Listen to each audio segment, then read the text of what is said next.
Hello friends, आप सभी का स्वागत है द फ्यूचर एजुकेशन पर।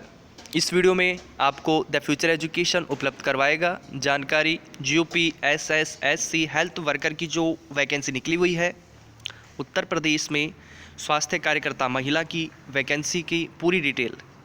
तो जो ये आप वीडियो देख रहे हैं, इस वीडियो को आप कहीं भी स्किप मत कीजिएगा। प्लीज़ इस वीडियो को एंड तक पूरा देखिएगा और साथ में वीडियो को लाइक और शेयर ज़रूर कर दीजिएगा।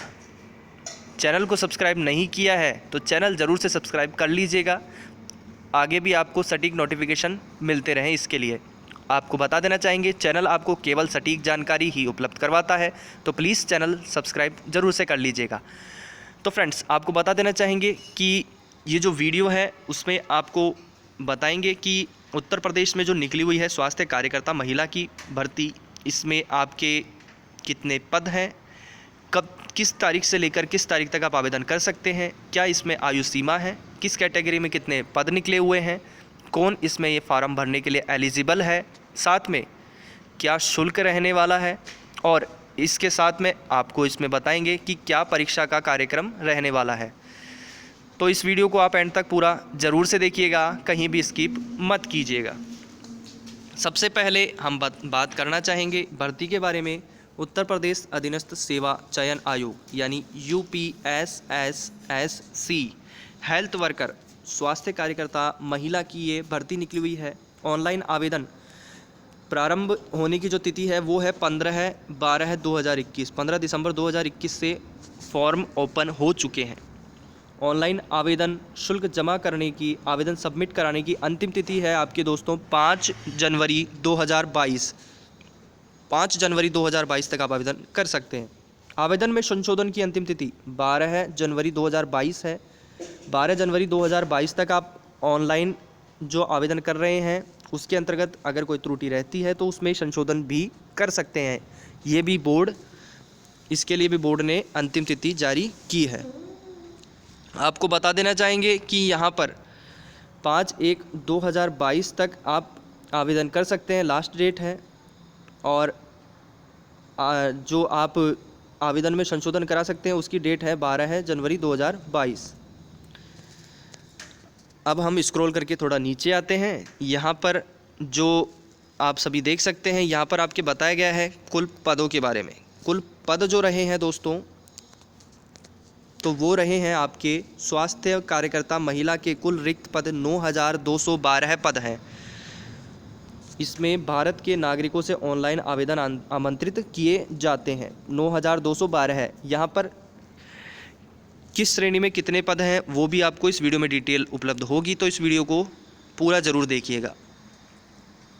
स्वास्थ्य कार्यकर्ता महिला मुख्य परीक्षा हेतु अभ्यर्थियों की शॉर्ट लिस्टिंग उनके प्रारंभिक अर्हता परीक्षा प्रिलिमिनरी एलिजिबिलिटी टेस्ट 2021 के स्कोर के आधार पर ही की जाएगी। अतः इस परीक्षा में प्रतिभाग हेतु केवल वही अभ्यर्थी ऑनलाइन आवेदन कर सकते हैं जो प्रारंभिक अर्हता परीक्षा में सम्मिलित हुए हैं एवं उन्हें आयोग द्वारा स्कोर कार्ड वैध संख्यात्मक स्कोर के साथ जारी किया गया है। ऑनलाइन जो आवेदन कर सकते हैं, ऑफिशियल वेबसाइट आपके यहाँ स्क्रीन पर देख सकते हैं। इस ऑफिशियल वेबसाइट से आप ये नोटिफिकेशन को ज़रूर से डाउनलोड कर लें और पूरा नोटिफिकेशन अच्छे तरीके से पढ़ने के पश्चात ही आप आवेदन कीजिएगा।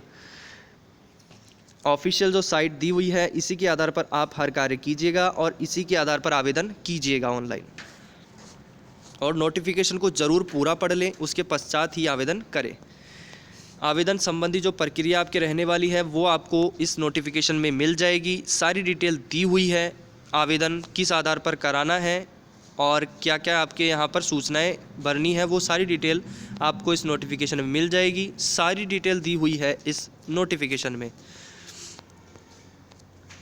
और जो फीस जमा कराने की आपको अंतिम तिथि बताई गई है उस तक आप आवेदन ज़रूर से कर दें। अब हम आ जाते हैं परीक्षा शुल्क पर। आवेदन शुल्क की बात की जाए, ऑनलाइन आवेदन हेतु श्रेणीवार निर्धारित शुल्क का विवरण निम्नवत है। श्रेणी की बात की जाए, आवेदन शुल्क की बात की जाए, ऑनलाइन प्रक्रिया शुल्क की बात की जाए और शुल्क योग यानी कि आवेदन शुल्क प्लस ऑनलाइन आवेदन शुल्क, ऑनलाइन प्रक्रिया शुल्क दोनों की बात की जाए, दोनों का टोटल यहाँ शुल्क योग होगा। तो यहाँ पर जितनी भी श्रेणी है, श्रेणी चाहे अनारक्षित सामान्य वर्ग हो, अन्य पिछड़ा वर्ग, अनुसूचित जाति हो, अनुसूचित जनजाति, विकलांगजन हेतु, सभी के लिए जो आवेदन शुल्क है वो है 0। और इसी के साथ ऑनलाइन प्रक्रिया शुल्क सभी के लिए यहाँ पर रहेगा 25 रुपये। यहाँ पर आपके दिया हुआ है ऑनलाइन प्रक्रिया शुल्क 25 रुपये, और जो कुल मिलाकर शुल्क योग रहेगा वो रहेगा हर कैटेगरी के लिए 25 रुपये। चलिए स्क्रॉल करके नीचे आते हैं। यहाँ पर आपके दिया हुआ है कि किसके लिए कितना शुल्क है और किस आधार पर आप शुल्क जमा करा सकते हैं, वो सारी डिटेल आपको इसमें दी हुई है। आवेदन पत्र में जो संशोधन है वो आप करा सकते हैं, उसकी डिटेल भी नोटिफिकेशन में दी हुई है। जो लास्ट डेट है 12 जनवरी 2022, उस तक आप यहाँ पर संशोधन करा सकते हैं। अब संशोधन की बात की जाए दोस्तों, तो हम इस पॉइंट पर आ जाते हैं। अभ्यर्थी अपने ऑनलाइन पत्र के निम्नलिखित विवरण को ही संशोधित कर सकता है। उक्त के अतिरिक्त अभ्यर्थी का आवेदन में किसी अन्य विवरण को संशोधित करने की अनुमति नहीं दी जाएगी। यानी कि ये जो विवरण दिया हुआ है केवल इन्हीं में ही आप संशोधन कर सकते हैं। तो वो क्या क्या है? पहला पॉइंट आपके आ जाता है, नाम में वर्तनी की गलती हो, पिता के नाम में वर्तनी की गलती हो, पत्राचार का पता, अन्य व्यक्तिगत विवरण जैसे ईडब्ल्यूएस व क्षैतिज आरक्षण की श्रेणी हो, जाति की श्रेणी सामान्य, अनुसूचित जाति, अनुसूचित जनजाति, अन्य पिछड़ा वर्ग, आवेदन में अनिवार्य अधिमानी अर्हता संबंधित दर्ज किया गया विवरण, इनमें आप संशोधन करा सकते हैं, जो कि आपके 12 जनवरी 2022 तक ही अनुमान्य होगा। पदों के विवरण पर आ जाते हैं दोस्तों। यहाँ पर किस श्रेणी में कितने पद हैं वो भी आपको डिटेल उपलब्ध करवा देते हैं। विभाग का जो नाम है वो है महानिदेशक परिवार कल्याण, उत्तर प्रदेश, लखनऊ। पद नाम की बात की जाए, स्वास्थ्य कार्यकर्ता महिला। वेतन बैंड वर्तमान ग्रेड पे की बात की जाए 21,700 से लेकर 69,100। वेतन मैट्रिक्स लेवल 3। 1 जुलाई 2021 को आयु न्यूनतम और अधिकतम वर्षों में 18 से 40, 1 जुलाई 2021 को। और अब हम आ जाते हैं पदों के विवरण पर। अनारक्षित जो वर्ग है, अनरिजर्व कैटेगरी, इसमें आपके कुल पद हैं 4,865 पद। अनुसूचित जाति की बात की जाए तो 1,346 यहाँ पद हैं। अनुसूचित जनजाति की बात की जाए 420 पद हैं। अन्य पिछड़ा वर्ग की बात की जाए 1,660 पद हैं। आर्थिक रूप से कमज़ोर वर्ग के लिए ईडब्ल्यूएस के लिए 921 पद हैं। कुल पद जो है वो है 9,212 पद। यहाँ पर केवल एक ही आवेदन करना है, उपयुक्त रिक्त पदों के लिए केवल एक ही आवेदन करना है। जो आपकी डिटेल दी हुई है, जो आपके शैक्षणिक योग्यता है, उसको आपको यहाँ पर उसके आधार पर ही आप आवेदन कर सकते हैं। उपयुक्त श्रेणी में उल्लिखित रिक्तियों की कुल व श्रेणी वार संख्या घट और बढ़ सकती है। उत्तर प्रदेश शासन के आरक्षण संबंधी नवीनतम अधिनियमों, अध्यादेशों, शासनादेशों में निर्धारित नीति निर्देशों के अनुरूप अनारक्षित आरक्षित रिक्तियों की संख्या में परिवर्तन हो सकता है। क्षैतिज आरक्षण की बात की जाए, इसका विवरण आपके दिया हुआ है। क्षैतिज आरक्षण में सारणी दूसरी है। विभाग का नाम वही है, महानिदेशक परिवार कल्याण, उत्तर प्रदेश, लखनऊ। पदनाम स्वास्थ्य कार्यकर्ता महिला है। अब आपके क्षैतिज आरक्षण की श्रेणी स्वर्गीय संग्राम सेनानी के आश्रित 184 पद हैं। विकलांग के लिए 0 पद हैं। महिला के लिए 100% महिलाओं का पद है। सैन्य वियोजित भूतपूर्व सैनिकों के लिए 460 पद रहने वाले हैं। अब यहाँ पर आपके स्वतंत्रता संग्राम सेनानियों की बात की जाए, उनकी गणना की, तो वो सारी डिटेल आपको इसमें नोटिफिकेशन में दी हुई है। वीडियो काफ़ी लंबा हो जाएगा, इसलिए यहाँ पर आपको महत्वपूर्ण बातें यहाँ पर बताने की कोशिश की जा रही है। पूरा आप विस्तृत विवरण नोटिफिकेशन में पढ़ सकते हैं। नोटिफिकेशन ज़रूर डाउनलोड करके पढ़ लीजिएगा। अनिवार्य अर्हता शैक्षिक की बात की जाए तो यहाँ पर आपके उपयुक्त सारणी 1 में उल्लिखित स्वास्थ्य कार्यकर्ता महिला के रिक्त पदों पर चयन के लिए अभ्यर्थी को निम्नलिखित अनिवार्य अर्हताएं शैक्षणिक व अन्य आवेदन की अंतिम तिथि तक धारित करना अपरिहार्य है। अनिवार्य अर्हता शैक्षिक की बात की जाए तो यहाँ पर आपके अभ्यर्थी ने माध्यमिक शिक्षा परिषद उत्तर प्रदेश की इंटरमीडिएट परीक्षा या उसके समकक्ष सरकार द्वारा मान्यता प्राप्त कोई परीक्षा अवश्य उत्तीर्ण कर ली हो। इसके साथ में दूसरा पॉइंट है, अभ्यर्थी ने भारतीय परिचर्या परिषद के संनियमों के अनुसार 1 वर्ष 6 माह / 2 वर्ष का सहायक नर्सेज एंड मिडवाइव्स ANM प्रशिक्षण पाठ्यक्रम प्रसूति से संबंधित 6 माह का प्रशिक्षण सहित सफलतापूर्वक अवश्य पूर्ण कर लिया हो और जो Uttar Pradesh nurses and midwife council Lucknow में विधिवत पंजीकृत हो। अब हम बात करें अधिमानी अर्हता की, तो यहाँ पर आपके है, अन्य बातों के समान होने पर ऐसे अभ्यर्थी को सीधी भर्ती के मामले में अधिमान दिया जाएगा, प्रायोरिटी दी जाएगी, जिसने पहला पॉइंट है प्रादेशिक सेना में न्यूनतम 2 वर्ष की अवधि तक की सेवा की हो, या दूसरा पॉइंट है राष्ट्रीय कैडेट कोर का B प्रमाण पत्र प्राप्त किया हो। आयु सीमा की बात की जाए दोस्तों कि यहाँ आयु सीमा की गणना कैसे की जाएगी, तो यहाँ दिया हुआ है, सीधी भर्ती के लिए यह आवश्यक है कि अभ्यर्थी ने उस कैलेंडर वर्ष की जिसमें आयोग द्वारा सीधी भर्ती के लिए रिक्तियाँ विज्ञापित की जाए 1 जुलाई को 18 वर्ष की आयु प्राप्त कर ली हो और 40 वर्ष से अधिक आयु प्राप्त न की हो। परंतु यहाँ पर आपके दिया हुआ है, अनुसूचित जातियों, अनुसूचित जनजातियों और ऐसी अन्य श्रेणी के जो सरकार द्वारा समय समय पर अधिसूचित की जाए अभ्यर्थियों की दशा में उच्चतर आयु सीमा उतने वर्ष अधिक होगी जितनी विनिर्दिष्ट की जाए। चलिए स्क्रॉल करके थोड़ा नीचे आते हैं। यहाँ पर आरक्षण का पूरा वर्णन दिया हुआ है, किस आधार पर आरक्षण दिया जा रहा है। चयन का आधार जो है वो लिखित परीक्षा है, तो यहाँ पर आपके लिखित परीक्षा के आधार पर ही चयन किया जाएगा।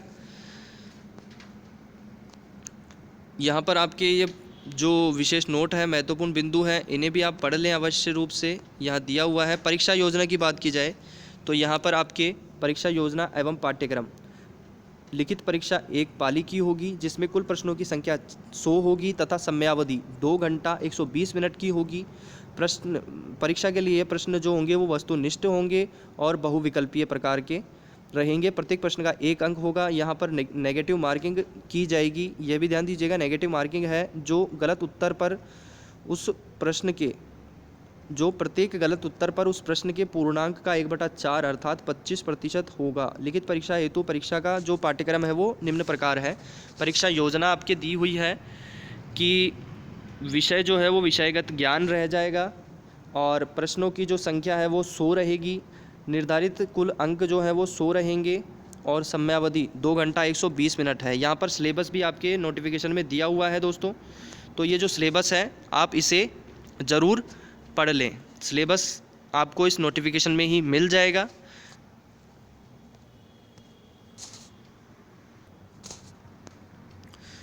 इसके अलावा लिखित परीक्षा के संबंध में विशेष नोट है, यदि विज्ञापित पदों के प्रत्युत्तर में प्राप्त आवेदन पत्रों की संख्या अत्यधिक होती है और आयोग के लिए विज्ञापन के सापेक्ष प्रारंभिक अर्हता परीक्षा 2021 के स्कोर के आधार पर मुख्य परीक्षा हेतु शॉर्ट लिस्ट किए गए अभ्यर्थियों की संख्या अधिक होने के कारण उनकी लिखित परीक्षा एक ही शिफ्ट में या एक साथ एक ही दिन में आयोजित किया जाना सुविधाजनक नहीं होता है, तो उक्त लिखित परीक्षा 1 से अधिक शिफ्टों में आयोजित की जा सकती है। यदि परीक्षा 1 से अधिक शिफ्टों में आयोजित की जाएगी तो अभ्यर्थी के स्कोर के नॉर्मलाइजेशन की प्रक्रिया लागू होगी। यहाँ ध्यान दीजिएगा दोस्तों, नॉर्मलाइजेशन की प्रक्रिया लागू होगी अगर एक शिफ्ट से अधिक शिफ्ट में एग्ज़ाम होती है। इस संबंध में आयोग का निर्णय अंतिम होगा। इस नोटिफिकेशन में जो भी आपको बातें कही गई है वो यहाँ पर आप आयोग का ही निर्णय अंतिम होगा, तो आयोग की जो ऑफिशियल साइट जो है उस पर आपको जो निर्देश दिए जाते हैं उसी के आधार पर कार्य कीजिएगा, क्योंकि अंतिम निर्णय जो होगा वो बोर्ड का ही रहेगा। तो ऑफिशियल साइट के आधार पर ये हर कार्य कीजिएगा और नोटिफिकेशन को ज़रूर से पढ़ लीजिएगा। अभ्यर्थियों के लिए महत्वपूर्ण निर्देश दिए हुए हैं, इन्हें भी आप अनिवार्य रूप से पढ़ लें, ज़रूर से पढ़ लें और इनका पालन अवश्य करें। यहाँ पर ये सारी डिटेल आपको उपलब्ध करवाई गई है। लेटेस्ट नोटिफिकेशन है 15/12/2021 का, आप देख सकते हैं।